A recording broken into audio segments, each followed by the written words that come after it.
اور تھا ان کا لوگوں تک کی وہ بات پیش کی، انہوں نے باقاعدہ جنگجو پیمانے میں پیش کیے، لیکن بعد میں نے مطالعہ کیا تو مجھے احساس ہوا کہ بھئی ایک مجلس میں 3 طلاق جو کسی نے کہہ دیا تو کیونکہ اس میں چاروں امام اس کے فیور میں ہیں، اور امام تیمیہ کا یہ موقف ہے کہ ایک مجلس میں 3 نہیں کتنی بھی بار طلاق دو تو ایک مجلس میں وہ ایک ہی طلاق مانی جائیں گی، طلاق نہیں ہوتی، وہ طلاق نہیں پڑتی. تو میں ان کی بہت عزت کرتا ہوں، لیکن ان کا یہ موقف ہے، اور اس موقف پر آپ بھی سمجھیے اہل حدیث جو والے اسی موقف کے تحت کہتے ہیں اس پر ہی قائم ہے. اور وہ ان کا موقف امام تیمیہ کا آپ صلی اللہ علیہ وسلم کا جو طریقہ کار تھا اس کے مطابق ہے کہ آپ صلی اللہ علیہ وسلم نے کیا کہا تھا. عربی متن میں باقاعدہ وہ حدیث موجود ہے، طلاق واحدہ بتایا کہ ایک ہی طلاق ہوئی، 3 نہیں ہوئی. لیکن حضرت عمر رضی اللہ تعالیٰ عنہ کا ریفرنس دیتے ہیں کہ حضرت عمر رضی اللہ عنہ نے اپنے دور خلافت میں اس کو ایک مجلس کو 3 طلاق مان لیا. اس طرح سے ریفرنسز دے کے ہم کو بتایا جاتا. تو اہل حدیث والے بھی اس کو ماننے کو تیار نہیں. سعودی عرب کے عالم صاحب کا فتویٰ ہے 2 بار. ذاکر نائک صاحب جو بولتے کہ بھائی وہ طلاق ہو گئی لیکن بغیر حلالے کے اس کو رجوع کرتے آتا. اب حلالے کو تو ایسا بنا کے رکھے کہ کرنا تو ہے تو کرائے کا سانڈ حدیثوں میں ایسا آتا کہ ویسا پری پلان اگر کوئی حلالہ کرتا تو کرائے اور کسی مرد کو یوز کرتا تو کرائے کا سانڈ ہے، اس طرح سے بھی آتا. وہ تو نیچرل حساب سے ہے جو آیت میں موجود ہے، جو میں نے بتایا آپ کو سورہ البقرہ کی. تو ان چیزوں کو بھی ہم کو سمجھنا پڑے گا. ساری چیز اگر سمجھے ہم طلاق کا مسئلہ اتنا کمپلیکیٹڈ کر کے رکھ دیے، جبکہ وہ مسئلہ کوئی اتنا کمپلیکیٹڈ نہیں ہے. سیدھی بات ہے. طلاق دینا ہے تو طلاق ہم عدت کی مدت پہ دے. 1 بار بولے کہ 3 بار بولے کہ 100 بار بولے بیک وقت میں ہوتی نہیں طلاق نہیں ہوگی، پھر عدت کی مدت کا کیا ہوگا؟ یہ ساری چیزیں. تو 3 کرائٹیریا بتائے گئے علماء حضرات نے. طلاق بائن یعنی جدا کرنے والی طلاق جس میں رجوع نہیں کیا جا سکتا، یہ بتایا. اب کوئی طلاق ایسی نہیں ہوتی سورہ کا اگر طلاق پڑھے ہم تو پتہ چلے گا آپ کو، کوئی طلاق ایسی نہیں ہوتی کہ اس میں رجوع نہیں کیا جا سکتا مگر عدت کی مدت کے اندر. سورہ طلاق پڑھے آپ نے تو کوئی طلاق ایسی نہیں کہ رجوع نہیں کیا جا سکتا. رجوع کیا جا سکتا ہے طلاق میں، لیکن عدت کے مدت کے اندر رجوع کیا جا سکتا ہے. عدت کی مدت پوری ہو گئی کہ پھر تو سوال ہی پیدا نہیں ہوتا. Action has been taken, action ہو گیا اس پر، طلاق ہو گئی، اب رجوع کرنے کی کوئی گنجائش نہیں. اگر رجوع کریں گے آپ تو وہی حلالہ کا پروسیجر آئے گا جو سورہ البقرہ میں ہے کہ نیچرل اس میں کسی مرد سے اس نے کبھی زندگی میں شادی کی اور اس نے اس کو اپنی مرضی سے طلاق دیا، پری پلان نہیں، شادی کرا دو کرائے کے سانڈ کے جیسا، پھر وہ طلاق دے دے گا. تو کئی ہوئے ایسے پیسے تک کے لیے گئے کچھ لوگوں نے، کچھ بدماشوں نے، اور یہ کیا کہ بھائی میں طلاق دے دوں گا، پیسے بھی ہضم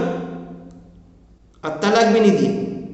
کہ بھائی میں کیا کروں. وہ بیوی مانی نہیں طلاق لینے کے لیے کہ وہ راضی ہے مجھ سے، تو طلاق دینے ایسے دیے بھی نہیں. اسی طرح کے ہوئے. اور کون سلجھے ہوئے لوگ عالم تک کے اس میں ملوث. یہ بھی ہم نے ویڈیو دیکھے یوٹیوب پر. تو کیا ہے کہ مس گائیڈ ہونے کی کوئی ضرورت نہیں. نہ تو قرآن میں ایسا یہ ہوتا ہے کہ قرآن کے مطابق بھی وہ ایک مجلس میں 3 طلاق طے نہیں پاتی، اور نہ حدیث میں آپ صلی اللہ علیہ وسلم کے دور میں ایسا کچھ ہوا. لیکن ڈاکٹر اسرار احمد صاحب نے بتایا کہ بعد میں میرا موقف بدلا تو میں نے اس کو ایک مجلس میں 3 طلاق توبہ کی اور ایک مجلس میں 3 طلاق کو میں نے مانا، اور اب میں کسی کو کوئی اس کی رائے نہیں دیتا. یہ کیسے بھائی؟ کیونکہ ان کو میں صاف کہہ دیتا کہ میں مفتی تھوڑی ہوں. ارے بھائی مفتی نہیں ہے، لیکن جب آپ بولتے ہیں تو آپ نے رائے دینا چاہیے کہ آپ کا موقف کیا ہے. یہ تو ایسا ہو جائے گا کہ ادھر نہ ادھر معاملہ. تو یہ ساری بھی اپنی ان کی ایک رائے بنی. رائے کس لیے بنی؟ کیونکہ اس میں سارے امام سہمت ہے. امام تیمیہ صاحب کی میں بہت عزت کرتا، لیکن ایسے سے ایسا، ایسے سے ایسا. اب جو یا تو پہلے صحیح پر تھے یا بعد، یا تو پہلے غلطی پر تھے یا بعد میں غلطی پر تھے. اگر پہلے غلطی پر تھے تو جن لوگوں کا غلط ہو گیا، جن کا حرام ہوا 3 طلاق سمجھ لیے، تو پھر اس کا کون ذمہ دار رہے گا؟ یا بعد میں غلطی پر تھے تو پھر تو اور خطرناک بات کہ ایک مجلس میں 3 طلاق ہو جاتی. اب یہ بات پھیلا دی تو بھائی ان کو تو بہت سارے لوگ سنتے نا تو پھر تو قرآن کی آیت کا کیا ہوگا؟ تمہیں موت آئے اس وقت میں کہ تم مسلم ہو، تو ہم یہ بھی نہیں سمجھیں گے، ہو سکتا ہے اللہ تعالیٰ نے اس کے بعد میں ہم کو توفیق دے دیا ہوگا موت کے پہلے۔ تو یہ ہوتا ہے عقیدے کا فرق، کسی کو ہم یہ نہیں کہہ سکتے، دلوں کے راز اللہ ہی جانتا، لیکن ہم کو تو ساری چیز کا، جیسا اسرار صاحب کو کہ سارے امام متفق ہے، صرف اکیلے امام ابو تیمینہ رحمۃ اللہ علیہ وہ اس میں متفق نہیں ہے، تو میں نے ان کی بات کو یعنی اکثریت کو میں نے ترجیح دیا۔ یہ تو ہم کو بھی حق بنتا کہ ہم نے بھی آپ صلی اللہ علیہ وسلم کی بات کو ترجیح دی ہے۔ تو ہم کو یہ بتایا جاتا کہ بھائی آپ صلی اللہ علیہ وسلم نے جو فرمایا کہ اللہ کا حکم مانو، رسول کا حکم مانو، اور پھر بعد خلفۂ راشدین کا بعد میں حکم مانو، تو بھائی اس پر بھی میں نے تحریر لکھی، کون سا حکم مانو کہ انہوں نے کوئی چینجز کیے، ایسی چینجز کیے، ایسا عقیدہ بنائے کہ جو آپ صلی اللہ علیہ وسلم کے عقیدے سے ٹکراتا، تو وہ حکم مان لو ہو جائے گا کیا؟ کہ حضرت عمر رضی اللہ تعالیٰ نے ایسی چینجز کیے کہ جو آپ صلی اللہ علیہ وسلم نے کہا کہ یہ واحد ہی ایک مجلس میں دی ہوئی ہے کہ طلاق مانی جائیں گی، اور اس کو حضرت عمر رضی اللہ تعالیٰ عنہ جو ریفرنس دیتے کہ اس کو یہ مانا کہ ایک مجلس میں 3 بار طلاق دیے تو ایک نہیں مانی جائیں گی، 3 مانی جائیں گی، طلاق ہو گئی، یعنی فائنل ہو گیا، طلاق ہو گئی۔ یہ انہوں نے اپنا وہ دی، اس پر اپنا موقف دیے کہ اس پر فیصلے کیے، ایسا یہ بتلاتے، جبکہ ان کے خود واقعہ یہ ہے کہ آپ صلی اللہ علیہ وسلم کے کسی فیصلے پر، کسی بات پر 2 رائے بھی ایمان والے کی بھی قبول نہیں کرتے تھے، وہ پسند نہیں کرتے تھے۔ ایک شخص آیا حضرت عمر رضی اللہ عنہ کے پاس میں، کہنے لگا کہ اللہ کے رسول صلی اللہ علیہ وسلم نے ایک فیصلہ دیے، کسی بھی بات کا فیصلہ دیے، تو وہ فیصلہ آ گیا تو اس کو کچھ وہ فیصلہ کچھ ہضم نہیں ہوا، کچھ اس کے ذہن میں آیا نہیں کہ یہ تو فیصلہ کچھ اس کے خلاف جا رہا ہوں گا۔ تو حضرت عمر رضی اللہ عنہ کے گھر پر آیا کہ آپ کچھ اس پر تھوڑا نظر ثانی کریں، یعنی وہی نا کہ آپ اس پر کچھ اپنی رائے دیں یا اس بارے میں کچھ سفارش کریں، مطلب اس پر کچھ غور کریں، اب بعد میں پھر آپ سب کو کچھ سفارش ہو سکتا کریں۔ اس نظریے کے حساب سے آیا، اب ایمان والا، یہ واقعہ بھی حدیث میں موجود ہے باقاعدہ، آپ اپنی رائے دیجیے، اس پر کچھ ایسا میرا خیال کیجیے، ہاں میری رائے چاہیے کیا، یہ آپ سے کا فیصلہ ایسا، اس پر میری رائے چاہیے کہ ہاں بیٹھو بیٹھو بیٹھو، بٹھایا بیٹھیے، بیٹھو بولے میں دیتا نا میری رائے۔ اندر گئے، تلوار لائے، تلوار سے گردن ہی کاٹ ڈالے اس شخص کہ اللہ کے رسول صلی اللہ علیہ وسلم پر کہ اس پر میری رائے مانتے آپ؟ سوال یہ نشان بنا، یہ بھی درج حدیث میں کہ اتنے تیز تھے وہ کہ آپ صلی اللہ علیہ وسلم کی کسی رائے پر، یا کسی رائے نہیں بولنا چاہیے، فیصلے پر، ہاں آپ صلی اللہ علیہ وسلم کوئی اگر رائے مانگتے تو صحابہ بالکل وہ رائے پیش کرتے تھے اپنی، وہ نہیں، لیکن جب فیصلہ ہو جاتا تھا آپ صلی اللہ علیہ وسلم کے کسی بات پر تو سارے صحابہ رضی اللہ اجمعین متفق ہو کے اس رائے پر مرتے دم تک کے قائم رہتے تھے۔ تو ہم جب یہ کرتے سوچتے ہیں کہ ہم ایمان والے ہیں، کیونکہ وہ ایمان والے تھے، ہم کیا بعد والے ایمان والے نہیں ہیں کہ آپ صلی اللہ علیہ وسلم کے فیصلے پر، ان کے رد عمل پر جو حدیث میں آتا ہم کو ملتا